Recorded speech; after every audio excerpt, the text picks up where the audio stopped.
muito dinâmico e marcamos essa segunda live para que a gente pudesse responder e também, enfim, criar uma sessão mais dinâmica e com respostas objetivas às questões que nos foram enviadas. Nós vamos entrar na sequência questão por questão, mas esperamos que sobre algum tempo depois no final para acrescentar as perguntas de hoje. É isso, Márcia? Nossa, até que enfim, né? Deixou eu falar alguma coisa. Tudo bem, pessoal? Que bom estar com vocês de novo aqui, falando desse assunto que é tão importante para a gente, que hoje é uma razão assim de muito do nosso trabalho, que nos dá uma imensa gratificação, esse contato, esse atendimento que a gente faz, as pesquisas, tudo isso que tem feito. E, acima de tudo, esclarecer esses pontos que nos foram enviados. Se tiver mais algum que vocês quiserem ir enviando, na medida do possível, a gente vai complementando também, tá? Muito obrigada aí pela atenção de todos. Muito bem. E nós ordenamos as questões aqui para que a gente siga mais ou menos uma ordem lógica. A primeira pergunta, e aliás até assim, a gente espera que esteja todo mundo bem em casa, né, com todo o isolamento. Nós aqui, como em Minas Gerais, a gente não está tendo praticamente nenhum caso de infecção ou de morte. Os nossos hospitais estão vazios em Minas Gerais. Nossos casos de óbito são muito pequenos. Mesmo levando em consideração que grande parte do número reportado é de hipótese, não é de uma morte comprovada por Covid. Então, o ambiente em Minas Gerais, não sei, o nosso governador não é oposição, eu não sei se a oposição está contando, está importando ou está influindo na contagem dos mortos, mas o fato é que nós temos um hospital de campanha montado sem nenhum paciente entrado e os hospitais, em sua maioria, estão com uma ocupação inferior a 30%. E esses números eu trabalho com relativa confiança, porque a gente tem uma faculdade de medicina e esses relatórios que eu estou oferecendo para vocês são dos nossos professores que trabalham na maior parte dos hospitais metropolitanos. Então, Belo Horizonte, e está funcionando o comércio na região periférica de Belo Horizonte, lá em Vespasiano, Lagoa Santa, Nova Lima, comércio normal, as lojas abertas, restaurantes abertos, obviamente seguindo o protocolo de Covid. Então, por alguma maneira, os nossos números aqui são bastante positivos. E daí que o atendimento no hospital, respeitando o protocolo do Covid, está transcorrendo normalmente. Nós estamos atendendo os pacientes de rotina, cirurgia de catarata, cirurgia refrativa, tudo isso respeitando o protocolo. E lembrando, a gente está na região metropolitana, nós estamos em Nova Lima. Então, o protocolo nessas cidades ele é diferente. Em Belo Horizonte você tem um protocolo extremamente rigoroso, que nós consideramos desnecessário, mas é decisão do prefeito tomar essas decisões. E a primeira pergunta, portanto, está respondida. O hospital está atendendo normalmente, marcando os pacientes com a mesma, não com o mesmo tempo. O tempo de atendimento, em função do protocolo, ele toma mais tempo, então nós gastamos hoje mais tempo para atender os pacientes de rotina.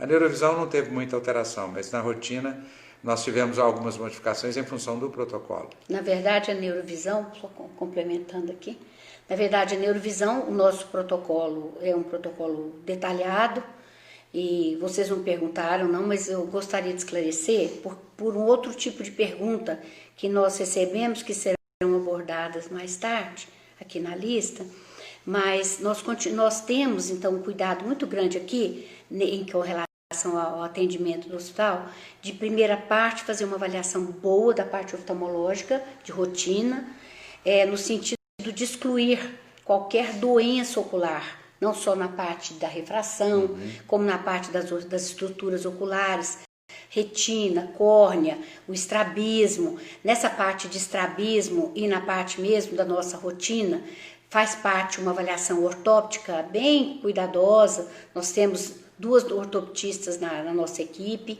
e todo esse trabalho é feito. Depois, nós temos inclusive neuropediatra, nós temos retinólogo, que qualquer coisa que é observada, eles vão também nos contribuir no protocolo, e tudo isso excluído é que a gente passa então para a parte do estudo mais específico dos distúrbios neurovisuais, e aí a gente entra então para excluir outras causas de fotofobia, daquele cansaço progressivo que os nossos pacientes têm, sejam eles crianças, sejam eles adolescentes ou adultos, para que nós consigamos então em 2 etapas, primeiro, ter certeza de que a parte visual oftalmológica está bem orientada e excluindo todas as possibilidades, tratando aquilo que for preciso, e na segunda etapa, fazendo as intervenções neurovisuais.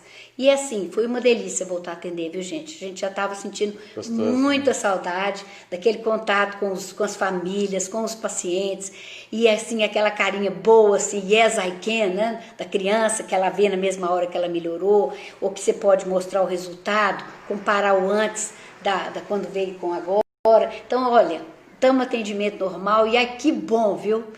Porque eu acredito que os médicos estão sentindo muita falta, mas a neurovisão estava mais ainda. Todo mundo estava com saudade da neurovisão. Então tá tudo tranquilo e a nossa região tá tranquila, sabe, gente? Então nós não estamos abusando em nada, não. Dá para tranquilamente fazer um bom atendimento, seguindo os conceitos aqui sanitários que nos foram então requeridos por parte da vigilância e tudo mais, tá bom? Na sequência, nós temos uma pergunta: onde eu tenho acesso às pesquisas científicas sobre Earling?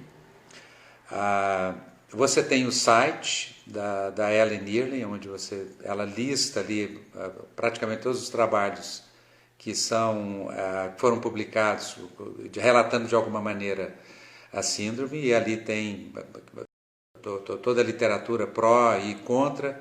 São centenas de trabalhos, é uma literatura extensa. No site researchgate.net, você pega esse endereço, se você tiver dificuldade de anotar o researchgate.net, você pode mandar uma mensagem para a Marina, que ela manda para você, e lá tem no laboratório, você vai ter todos os nossos trabalhos que são acessados internacionalmente. Como que é o endereço? Fala o endereço do researchgate.net. E o do laboratório? Qual lapan.com.br, mas não é lá no Lapan que tem o material todo. No ResearchGate você tem mais. Não, mas você falou para procurar a Marina. Como é que eles vão saber que Marina que é, Pátria? A Marina da Fundação, tem razão. A Marina da Neurovisão, né? Que vocês sempre entram em contato com ela. E tem outros autores que publicam muito, como o Wilkins na Inglaterra. Se entrar no Google, você acha uma literatura bem extensa, no Google Scholar também, mas procure pelo ResearchGate e procure na nossa literatura, porque nós somos hoje um dos sites mais consultados na literatura internacional. Somos nós. Nós temos uma pontuação de 20 em 50 pontos no ResearchGate. Essa é uma das maiores pontuações de cientistas brasileiros, muito significativa. E semanalmente nós temos pelo menos 10 países diferentes que acessam os nossos trabalhos. A gente recebe esse relatório do ResearchGate. Interessante sobre acessar o ResearchGate também é que várias publicações lá estão sobre o Brasil, sobre a escola pública brasileira, sobre pesquisas feitas também a nível aqui do Brasil e a nível de Minas Gerais, em outros locais também. Então é muito interessante vocês verem lá. E, inclusive vocês vão ver que tem por especialidades. A gente tem lá alguns capítulos de livro dentro da oftalmologia, que a gente fala sobre o papel da oftalmologia em distúrbios de aprendizagem, ampliando justamente esse leque né, de sair de uma parte só da oftalmologia, objetivamente falando, que é mais voltada para o lado da refração, da acuidade visual, para essa parte mais de processamento, que a gente atua muito, mas também em outras áreas, por exemplo, na revista do Cefac, que é a revista da fonoaudiologia, tem vários artigos interessantes para gente, revistas internacionais, então tem tudo lá no ResearchGate, mas o bom é que tem muita coisa em português também, para poder ter um acesso assim mais rápido, inclusive também é importante que ela saiba, para fazer essa ponte da família com a escola, que é muito importante, né, gente? Para facilitar esse acolhimento, essa compreensão que é tão importante na intervenção.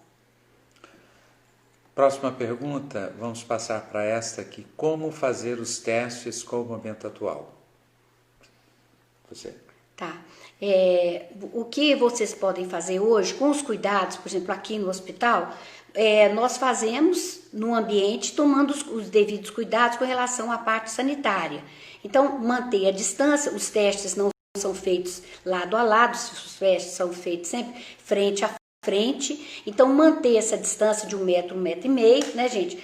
Não esquecer aqui, eu tirei só para vocês verem, mas nós estamos aqui com as nossas máscaras, né? Que a screener vai usar a máscara também do lado, ela usando a dela e o paciente usando o dele. Não há nenhuma dificuldade. Vocês podem fazer uma triagem normal, tá? Procurem os screeners e para fazer essa primeira parte, que é a parte do rastreamento inicial. E para saber as screeners, nós temos até algumas perguntas, né? Se tem screeners em vários locais do Brasil, se tem screeners no Mato Grosso, se tem no Rio, se tem São Paulo, na Bahia, no Ceará, tem sim, nós temos nesses lugares. Vocês vão procurar pelo site da Fundação Hospital de Olhos e lá vocês vão chegar até o nosso mapa. Tem um mapa do Brasil, vocês vão clicar no estado, vocês vão clicar na cidade e vocês terão à disposição de vocês os nomes daqueles profissionais que vocês podem acessar para justamente ter, para fazer os testes iniciais, os testes de rastreamento, tá? Então, seria especificamente aqui, como fazer os testes, seria exatamente dessa forma. Né? Muito bem. Tânia Braga, o uso de filtros é para toda a vida? Tá. Os filtros são extremamente importantes e eu separaria em 3 categorias. A primeira categoria é quando a dificuldade neurovisual, a fotofobia, o cansaço progressivo, a dificuldade de manter a atenção, aquele impacto importante na escolaridade, esse filtro, então, ele deve ser adotado quanto antes, já para a criança, na fase escolar inicial, para favorecer muito essa parte da abordagem da aprendizagem. Então, feito com o uso do filtro, essas crianças terão uma resposta muito melhor, muito mais favorável em todo o processo da aprendizagem. Como nós sabemos, a coisa mais difícil que um ser humano aprende é a ler.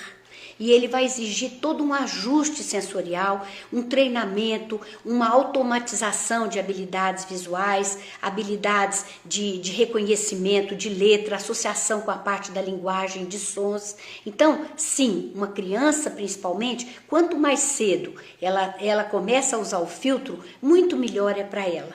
Na adolescência, isso continua sendo extremamente importante, porque o nosso cérebro, como a gente sabe, ele vai se expandindo. E na adolescência é um processo imenso da interconectividade entre as várias áreas cerebrais, aumenta mais e mais e mais. Então existe inclusive a parte parietal, etc., memória, cognição, com a nossa parte ali do sistema límbico, da impulsividade, os ajustes que nós vamos ter visomotores. Então isso tudo é importantíssimo que seja feito sobre o uso dos filtros, porque essa capacidade, essa adaptação ocorre de uma maneira que favorece muito mais e evita aquelas defasagens que vão se acumulando ao longo da vida acadêmica daquele paciente, daquele jovem e daquele adulto, que muitas vezes vai ser um motivo de frustração futura em relação relação, às vezes, a uma profissão, a uma pós-graduação, a outras coisas que ele gostaria de conseguir e não consegue. Terceiro flanco importante na abordagem é quando nós temos os adultos.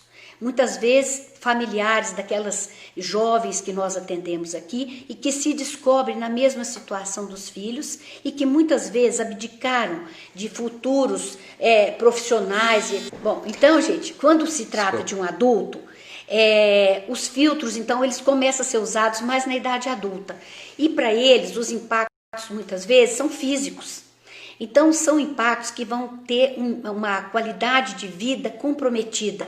Então, são aqueles adultos que têm uma irritabilidade crescente ao longo do dia, uma produtividade que em períodos de maior demanda vai se tornando menor, uma dificuldade, às vezes, na interação deles social, na resposta de adaptação à demanda. Às vezes, eu tenho adultos que, às vezes, hesitam, gente, às vezes, de aceitar uma promoção, porque aquilo significaria um período de preparo, de treinamento, de frequentar aulas, e eles não se sentem bem, eles não aguentam mais. E é muito gratificante também nós podemos ajudar esses adultos com aquelas cefaleias ao longo do dia, com as migrânias, com as alterações comportamentais que vão se tornando maiores e que levam muitas vezes a distúrbios realmente na qualidade, na relação que eles têm. Então essa pergunta, o filtro é para toda a vida, ele é essencial em cada etapa da vida, mas se depois a pessoa for, por exemplo,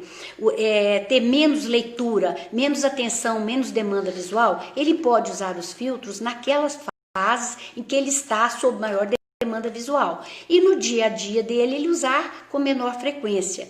Mas se o caso é severo ou já é acentuado, mesmo em situações do dia a dia, a pessoa vai preferir usar o filtro porque ele dá uma qualidade de processamento, um conforto, um desempenho, o cansaço ao final do dia são muito mais atenuados. Então é uma questão mesmo de caso a caso, paciente a paciente, o tipo de profissão e demanda visual que ele tem naquela atividade ou nas outras atividades da vida dele, do dia a dia. Podemos até comparar com um óculos para miopia, né? Você usa para fazer uma correção de um determinado processo. No caso da miopia, você usa para corrigir um distúrbio óptico. O seu olho tem um tamanho inapropriado, então o óculos compensa essa diferença de tamanho e você pode tirar. Mas no momento que você não usa o óculos, você não está corrigindo um problema. Até uma pergunta que merece uma live inteira sobre o que é neuromodulação. E neuromodulação congrega duas palavras, neuro e modulação. Você podia ter modulação óptica, modulação neural, modulação hormonal. Modular é corrigir. Na miopia, a modulação óptica é corrigida porque você coloca um filtro, você coloca uma lente refrativa. Nos distúrbios de processamento visual, você tem alguma coisa que não funciona corretamente e você interfere, seja com medicamento, seja com um recurso óptico, seja com algum tipo de acessório qualquer para corrigir aquele distúrbio. Então, neuromodulação é a correção de um distúrbio qualquer que oportunamente a gente vai aprofundar, porque isso envolve você ter conhecimento de uma teoria. Do que nós falamos hoje foi publicado depois do século XXI, a própria descoberta do terceiro fotorreceptor, ainda desconhecido por grande parte da comunidade médica, ele foi relatado em 2002. Então você tem pouco tempo ainda entre a descoberta e a aplicação desses recursos. Daí um grande desconhecimento que você tem para esse setor. É importante também dizer que grande parte dos distúrbios que nós vemos hoje, ele é agravado, ele é piorado, ele é tornado mais severo com o advento do LED. O LED é uma iluminação recente, nós temos aí quase 140 anos de história da iluminação da luz elétrica, né? Foi quando a humanidade começou a invadir, o dia começou a invadir a noite começou a se transformar em dia, mas isso foi feito sempre com a iluminação tradicional, que é incandescente, que ela tem uma característica que é próxima da luz natural. Mas o LED não, o LED é uma iluminação diferente da luz natural. A luz natural ela é incoerente e o LED é uma iluminação coerente.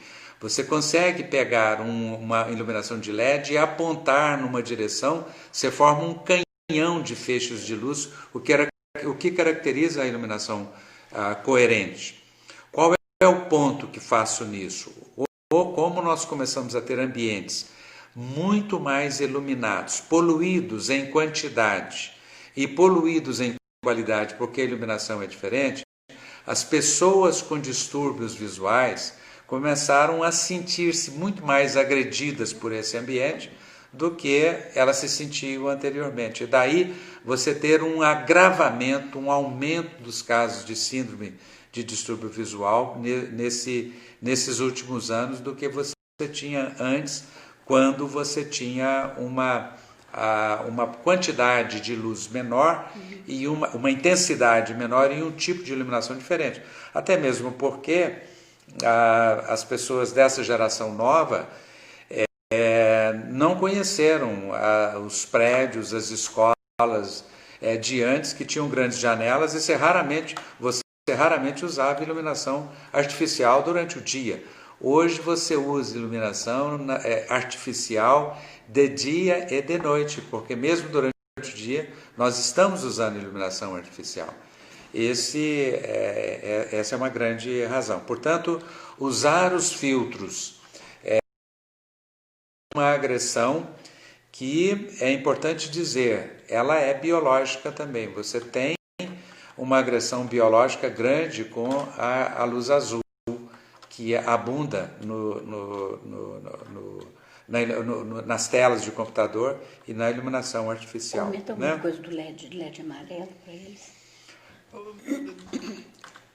Vamos seguir nessa sequência e pegar só para a gente tentar cobrir, e depois eu falo sobre a diferença entre os LEDs que a Márcia está me pedindo. Essa outra aqui, talvez eu fique com ela, porque o Conselho de Medicina não reconhece a SINP. Deixa eu falar, eu já fiz parte do Conselho de Medicina, eu fui conselheiro durante vários anos. Então eu conheço a sistemática de avaliação dentro do Conselho. É importante dizer que o Conselho é um órgão, é uma autarquia que tem um código de ética, e a função do Conselho é fazer um policiamento, uma prevenção e uma educação do ponto de vista ético. O Conselho não é habilitado para emitir uma opinião científica, mas ele é mobilizado por qualquer médico, por qualquer paciente, para mais uma interferência de um telefone aqui. Mas o Conselho, ele é mobilizado para emitir uma opinião, e essa opinião sofre, obviamente, a influência política, que vocês veem estampada hoje na mídia, quando qualquer assunto científico tem pessoas que são contra e são pessoas que são a favor. É assim, a ciência não é preto no branco. As pessoas que estão mais atualizadas com a neurociência, sabem o que está sendo publicado, obviamente têm uma opinião favorável, enquanto aquelas que estão mais atrasadas na leitura da literatura, eventualmente nem ainda reconhecem a descoberta de um terceiro fotorreceptor, elas tendem a dizer que não existe, que ela não reconhece. E da mesma forma, as sociedades de especialidade científicas, que são muitas vezes direcionadas para algum tipo de especialidade, no nosso caso hoje, cirurgia de catarata e cirurgia refrativa. Nós, oftalmologistas, somos educados tendo como paradigma da visão um teste que se chama teste de letras, que todos vocês conhecem, que eu apresento para o meu paciente letras grandes, depois médias, depois pequenas. Então, quando você consegue ler a última letrinha, eu digo, a sua visão é normal. Não existe mais nenhum defeito na sua visão, porque você leu a letra pequena.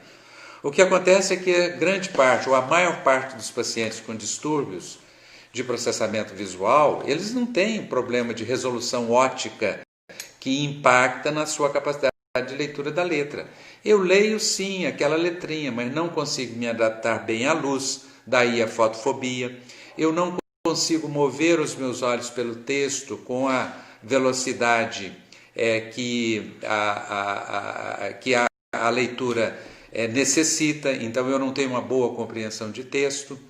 Eu não consigo localizar um determinado objeto no espaço, que é um tipo de distúrbio de processamento visual também. Então, quando você está mais relacionado com uma teoria de visão que tem como paradigma o teste de Snellen, a tendência é que você não entenda. Vão aprendendo, vão conhecendo pacientes e vão mudando de opinião. É assim, cirurgia de catarata recebeu uma grande oposição do Conselho de Medicina e das sociedades, a cirurgia refrativa, mesma coisa, a colocação de um implante de lente intraocular, o tratamento para ceratocone. Nós participamos de todos esses avanços e nós convivemos com esse não reconhecimento, mas com o tempo isso vai vir. E se vocês quiserem uma comparação, vejam aí a cloroquina no tratamento do Covid. Olha o grande debate que você tem, funciona ou não funciona? Como é o tratamento do Covid? E com o tempo a ciência sempre se impõe. Não há como, ninguém segura a evolução da ciência.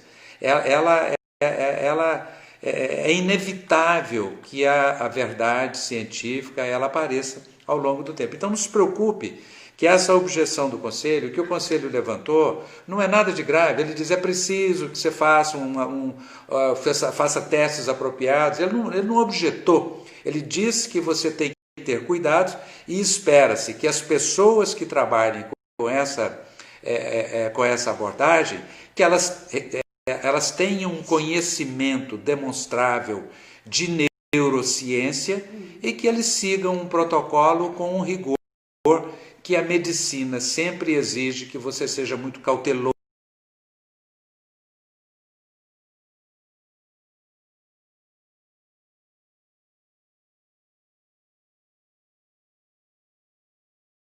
Ela que nós achamos, inclusive, apropriada, mas que trabalha.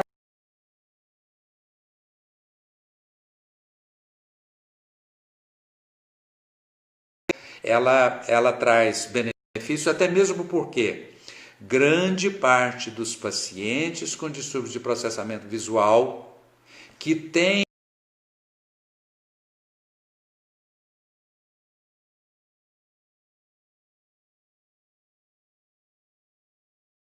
um grau de complicação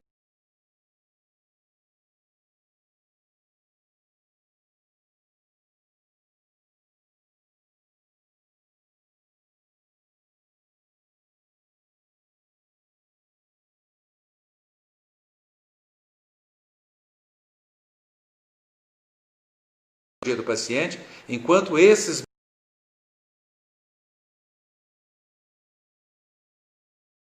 desenvolvimento de psicose tardia por ser uma opção melhor. Mas, enfim, não há restrição por parte do Conselho de Medicina.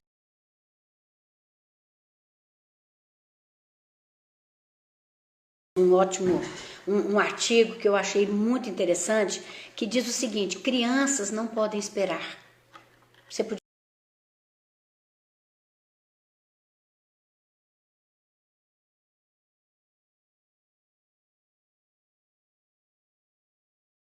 aprendizagem relacionadas à visão, ela é significativa. Esse é um trabalho que a gente faz voluntário, é um trabalho pioneiro, talvez não seja tão pioneiro, porque quem começou esse trabalho foi o professor Hilton Rocha.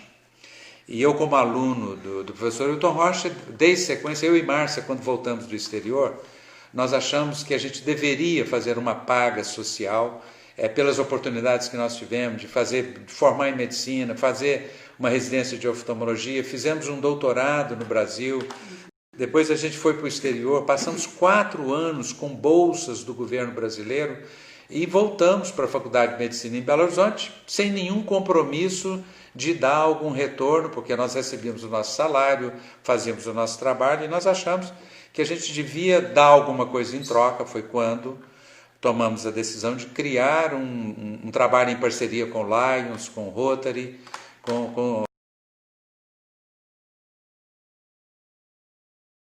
identificávamos as crianças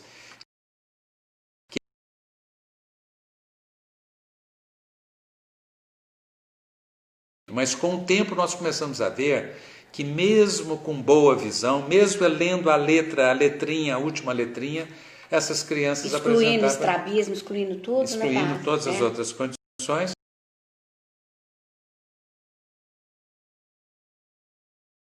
certamente não vão conseguir aprender a ler. Elas não vão conseguir se desenvolver na educação. Portanto, se você não tratar essas crianças em tempo, essas crianças não vão conseguir desenvolver uma boa literacia.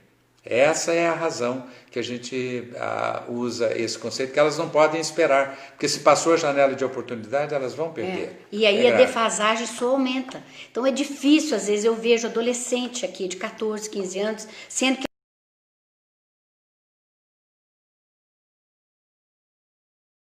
feito, por favor, não adie.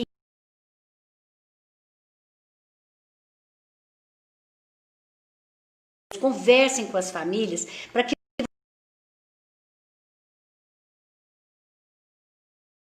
uma professora, uma pedagoga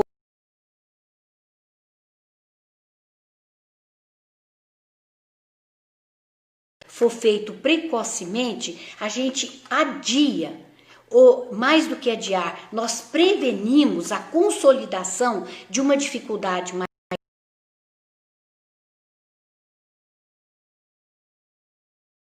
Existe um trabalho excelente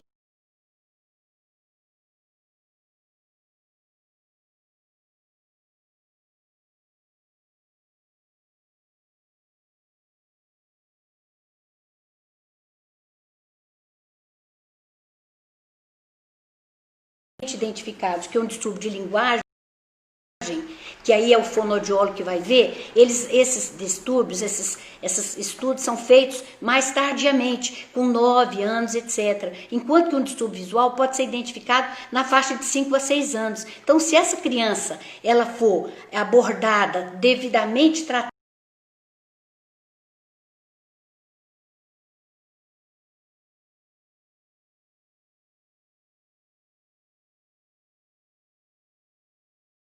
muito clara fala, e ele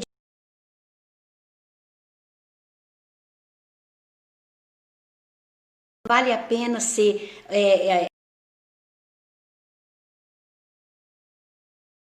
impacto que a visão tem em todo o processo de aprendizagem, desenvolvimento, a parte motora e etc. Né? Então isso crianças não podem esperar. Não adia para quando tiver no ensino médio, não adia quando tiver na época do vestibular. Quanto antes, melhor. Até porque essa parte da escola, da família, da autoestima, cada vez mais são importantes e a gente vê muita criança gerando síndrome de pânico, depressão.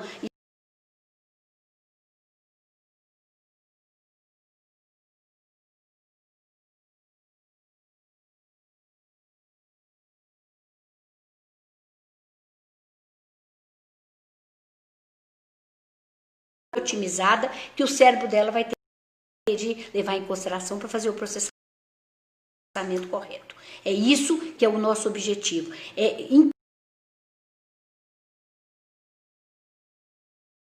Em relação à leitura, aprendizagem, ao estudo em geral, a uma carreira que podia ser muito melhor por causa das dificuldades.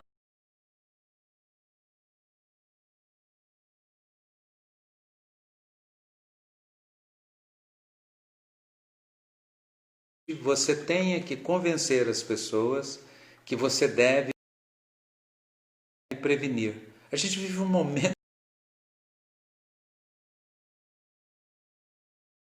buscar uma intervenção precoce, você evitar a progressão da condição.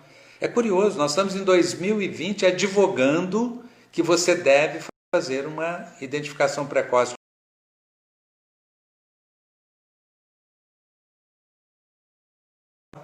E as consequências que nós estamos falando são as piores possíveis, que nós estamos dizendo que uma criança portadora desses distúrbios é obrigada a um esforço muito maior para aprender, é um esforço muito maior para ler, e ela tem o desenvolvimento dela comprometido.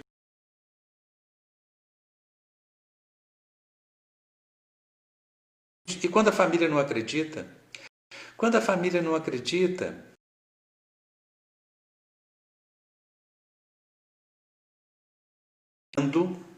a uma criança um exame com capacidade de identificar um problema,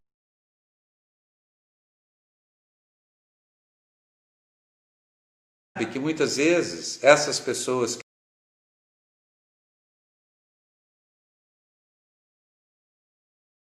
podem até ter uma boa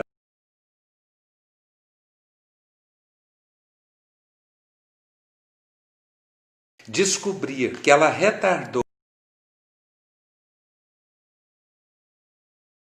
pela ajudada a se desenvolver melhor.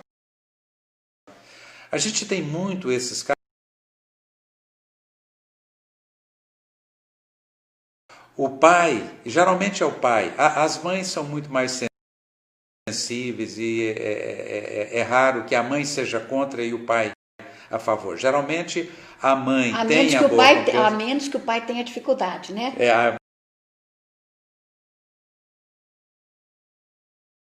Ético, né?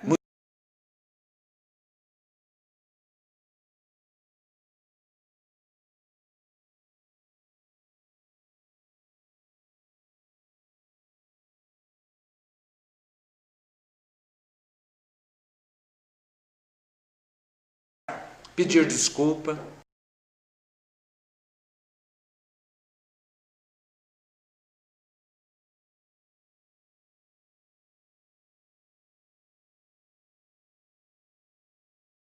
Antes, ciência não é preto no branco, vocês estão vendo exemplos claríssimos aí na discussão da imprensa, se funciona, não funciona.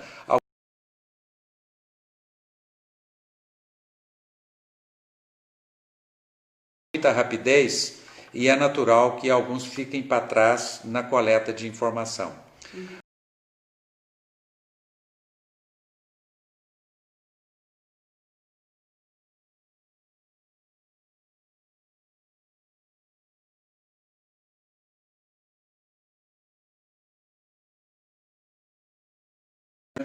Ele desacredita um tratamento que está em evolução. Que está indo bem. Que está indo bem. Porque uma criança, ela é muito sensível.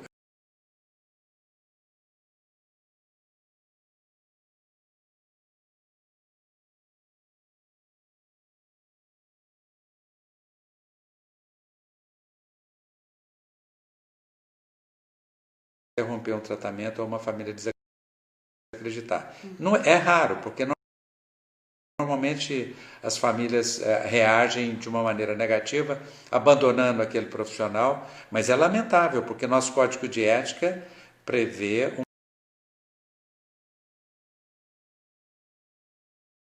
uma coisa rapidinho. Essa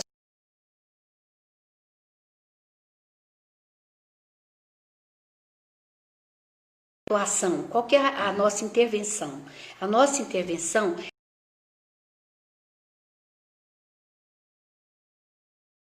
para que a gente atenue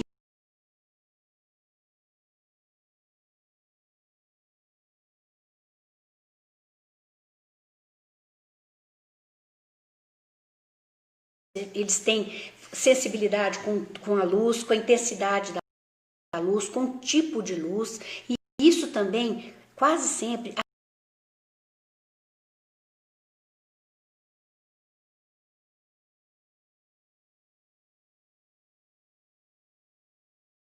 texturas de alimentos, etc. E isso também é muito visto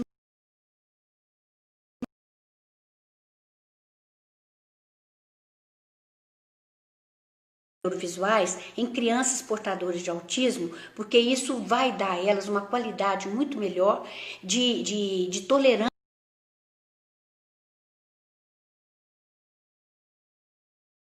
sabe, no autismo. Quanto mais precoce, melhor serão. Então, queria deixar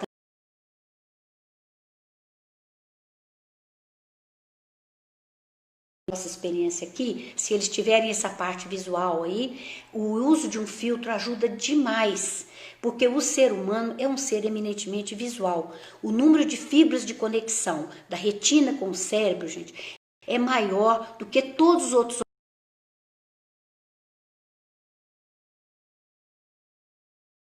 Filtro que vai atuar justamente nessa transferência vai ajudar muito a melhor adaptação desse indivíduo ao seu ambiente. Queria lembrar, só fazer esse pequeno comentário aqui. Na sequência, como seria a vida de uma pessoa que tem síndrome de Ehlers nesse período onde tudo é online? Pois é.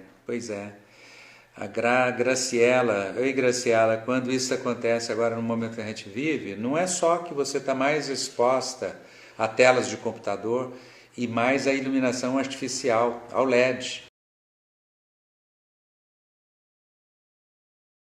Uma carência de luz natural, porque você sai fora, você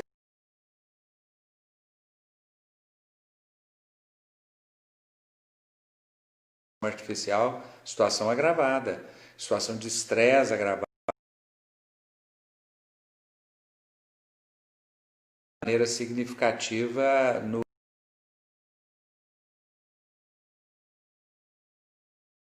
agora ele fica mais tempo exposto às telas de computadores por conta das aulas online. Como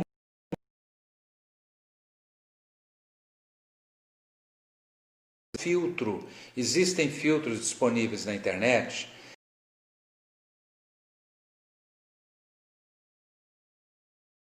Proporção de luz azul, você diminui a agressividade da luz azul. Então, você encontra isso para fazer download, seja para telefone celular, seja para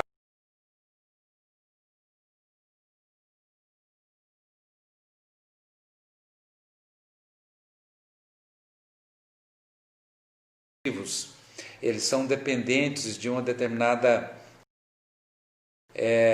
a quantidade de luz natural durante o dia, que é o que sinaliza o nosso ciclo biológico. Essa luz é importante.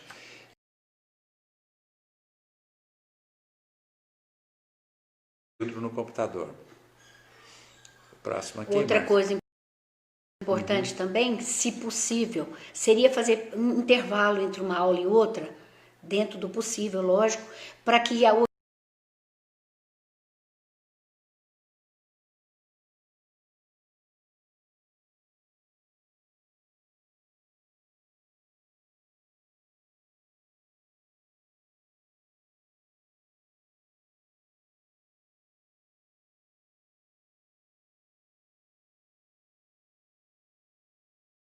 enorme, lembrando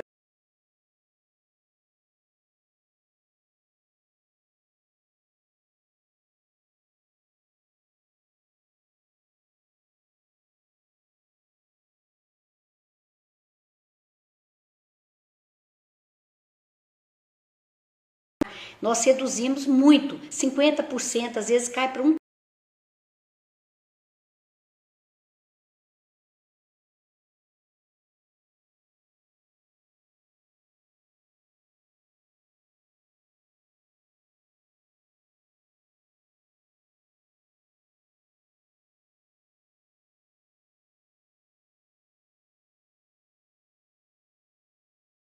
Glória Lanzilota, onde fica a ortopedista aí? Não se fala do nosso trabalho. Ô Glória, não seja injusta. Nós falamos, o que mais falamos é prestigiando a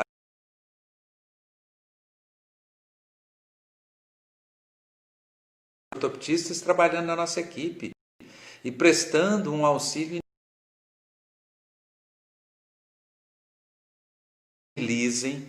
para incluir no seu arsenal que a Associação dos Ortopedistas se envolvesse num trabalho de promoção desse conhecimento, o que tornaria vocês muito mais poderosas, muito mais competentes e muito mais úteis no imenso trabalho que temos que fazer no Brasil de socorro à de saúde e educação, e entre eles você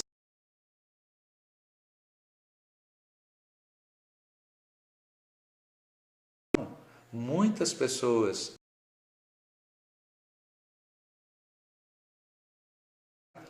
e pior, nós hoje tomamos conhecimento e é parte prioritária do nosso trabalho, nós entendemos que esses distúrbios são gatilhos e são também aceleradores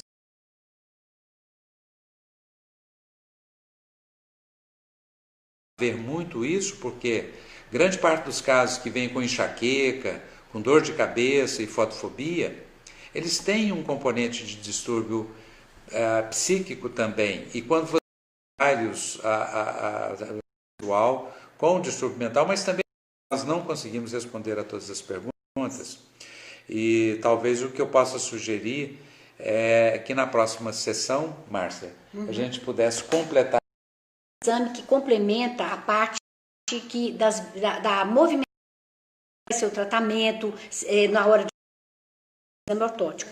Eu falei aqui, mas eu queria deixar claro, parece que não ficou bem específico, mas antes do paciente fazer a parte de processamento neurovisual, o paciente tem de excluir todas as causas relacionadas ao olho, inclusive de triagem, que é aprendido, é ensinado em um curso específico, onde vai todo o embasamento científico, visual, processual, que envolve o ato de saber ler e usar os olhos na leitura. Então, o overlay pode ser usado também até no tablet, etc. Você pode usar o overlay sim.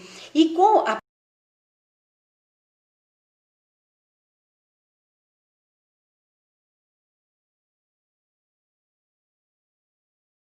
que está sendo usado. Então, às vezes, de um retorno para o outro, e aqui no hospital a gente faz retornos anuais, onde todos os pacientes são reavaliados, os exames são comparados, ou seja, é um trabalho científico.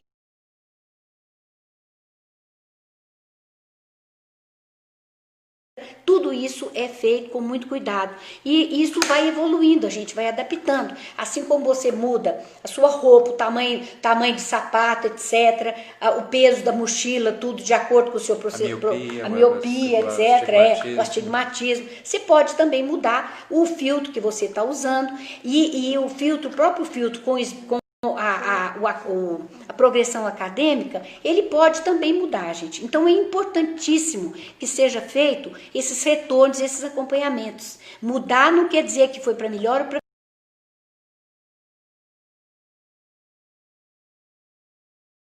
faz como uma medicação, que você pode mudar a medicação, mudar a dose.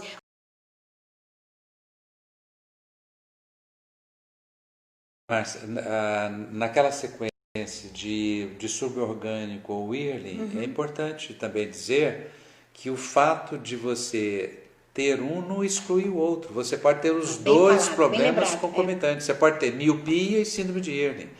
Você pode ter insuficiência de convergência e síndrome de Whirling. Uma coisa ela não é excludente. Então nós temos, entretanto, que tratar as duas condições, porque senão você faz só uma abordagem imparcial. Daí a importância de ser examinado por um profissional competente que faça o diagnóstico atencioso das duas condições e com isso você possa se tratar dos dois aspectos. Isso, de acordo, inclusive, com a prioridade de cada um ali, né?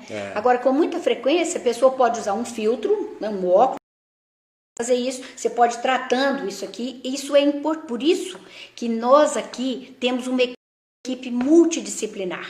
Então, nós temos a nossa equipe, nós temos 2 fonoaudiólogas, nós temos a formação em pedagogia, neuropsicologia, nós temos a formação na parte de fisioterapia, né? 2 fonos, quer dizer, todas essas pessoas, além dos ortopedistas, dos oftalmologistas, porque a gente vê que esses múltiplos olhares são indispensáveis quando a gente vai tratar um distúrbio.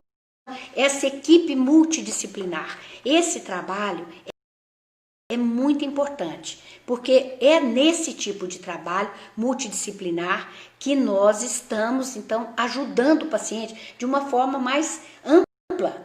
Não só, inclusive passando orientações para as escolas, as adaptações que eles têm direito a adaptações por lei, que são usadas, inclusive agora no Enem, que os pacientes nossos que estão no Enem, lá no próprio edital do Enem já está previsto o uso de overlay, o uso de filtro, etc., como um recurso assistivo para dar a essas crianças, esses adultos, esses jovens, a condição de competir em pé de igualdade com os demais. No trabalho durante as provas. Muito bom, muito obrigado pela participação de todos vocês. Voltamos na próxima quinta-feira com mais temas, mais perguntas e mais discussão. É a nossa intenção, como eu disse, dar sequência nessa série, anotar todos os comentários de hoje. E as perguntas também, que nós estamos perdendo umas perguntas ainda. Bárbara, Maria Amélia, todos vocês aí que estão nos... A Liz, oi Liz, vi que você está muito bem com o seu óculos, um beijo para você. Um grande abraço, então. Até a próxima quinta-feira, gente. Isso, Obrigadão, muito obrigada por você estar aqui com a gente, pelo interesse e esse apoio fundamental. Um abraço a todos. Obrigada.